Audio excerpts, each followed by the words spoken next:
Assalamualaikum warahmatullahi wabarakatuh. Saya Cicilia Muktika Lutfi dengan NPM 2408260023 di blog embriologi. Di sini saya akan menjelaskan tentang fertilisasi. Fertilisasi adalah proses biologis yang terjadi ketika sel telur atau ovum dan sel sperma bertemu dan bersatu, menghasilkan zigot yang memiliki kromosom lengkap atau diploid. Fertilisasi terjadi di dalam tuba Fallopi, tepat setelah ovulasi dan perjalanan sperma menuju ovum. Tanpa proses ini, kehamilan tidak dapat terjadi. Fertilisasi adalah tahap pertama dalam reproduksi seksual pada manusia. Untuk terjadinya fertilisasi, ovum yang dilepaskan dari ovarium harus bertemu dengan sperma yang mencapai tuba Fallopi melalui perjalanan yang panjang dari serviks menuju tuba Fallopi.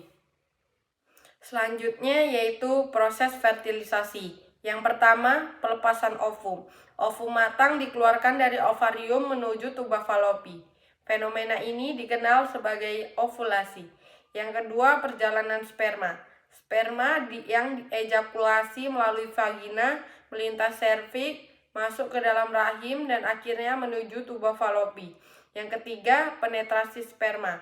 Sperma yang berhasil mencapai ovum akan menembus zona pellucida atau lapisan pelindung dengan bantuan enzim akrosom. Yang keempat, pembentukan zigot. Setelah fusi, materi genetik dari sperma dan ovum bersatu, membentuk zigot diploid yang mulai proses perkembangan menjadi embrio. Langkah-langkah utama dalam proses fertilisasi yang dimulai dari pelepasan ovum hingga terbentuknya zigot. Penetrasi sperma ke dalam ovum melalui lapisan pellucida adalah tahap kunci dalam proses ini. Selanjutnya, tahap fertilisasi. Perspektif molekuler. Pertama, kapasitas akrosom. Sperma memiliki kantong enzim atau akrosom yang melepaskan enzim untuk memecah zona pellucida, memfasilitasi penetrasi ke dalam ovum. Yang kedua, fusi membran. Setelah kromosom aktif, membran plasma sperma bergabung dalam membran plasma ovum, memungkinkan materi genetik untuk berpadu. Yang ketiga, reaksi kortikal. Reaksi ini terjadi setelah penetrasi sperma, mencegah sperma lain masuk ke dalam ovum, memastikan hanya satu sperma yang membuahi. Yang keempat, pembentukan zigot. Fusi sel telur dan sperma menghasilkan zigot yang memiliki 46 kromosom atau 23 pasang kromosom yang siap untuk berkembang menjadi embrio. Pada tingkat molekuler, fertilisasi melibatkan mekanisme kompleks yang memastikan fusi yang benar antara materi genetik kedua gamet atau sperma dan ovum.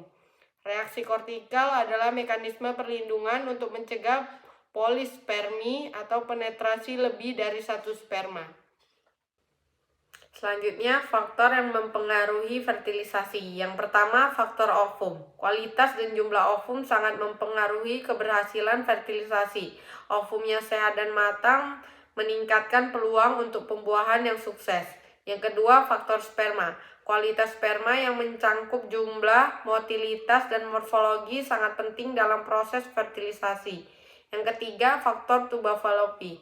Saluran tuba Fallopi yang sehat dan terbuka memungkinkan sperma bertemu ovum. Sumbatan atau kerusakan tuba Fallopi bisa menjadi penyebab infertilitas. Faktor-faktor seperti kualitas ovum dan sperma serta kondisi tuba Fallopi sangat mempengaruhi peluang untuk terjadinya fertilisasi.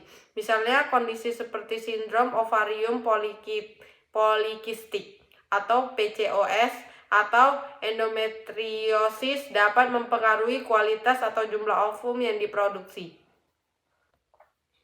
Selanjutnya, fertilisasi in vitro atau IVF. Fertilisasi in vitro atau IVF adalah prosedur reproduksi berbantu yang digunakan pada pasangan yang mengalami kesulitan dalam proses fertilisasi alami. Langkah-langkah dalam IVF meliputi yang pertama, stimulasi ovarium. Menggunakan obat untuk merangsang ovarium agar memproduksi beberapa ovum. Yang kedua, pengambilan ovum. Ovum diambil dari ovarium melalui prosedur aspirasi. Yang ketiga, fertilisasi di laboratorium. Ovum yang diambil dibuahi dengan sperma di laboratorium. Yang keempat, transfer embrio. Setelah beberapa hari, embrio yang berkembang ditransfer ke dalam rahim. IVF adalah solusi untuk masalah infertilitas ketika fertilisasi alami tidak memungkinkan, baik karena masalah pada wanita seperti tuba fallopi yang rusak atau pria seperti azoospermia. Teknik IVF dapat memungkinkan pasangan yang mengalami masalah reproduksi untuk memiliki anak. Sekian dari saya. Wassalamualaikum warahmatullahi wabarakatuh.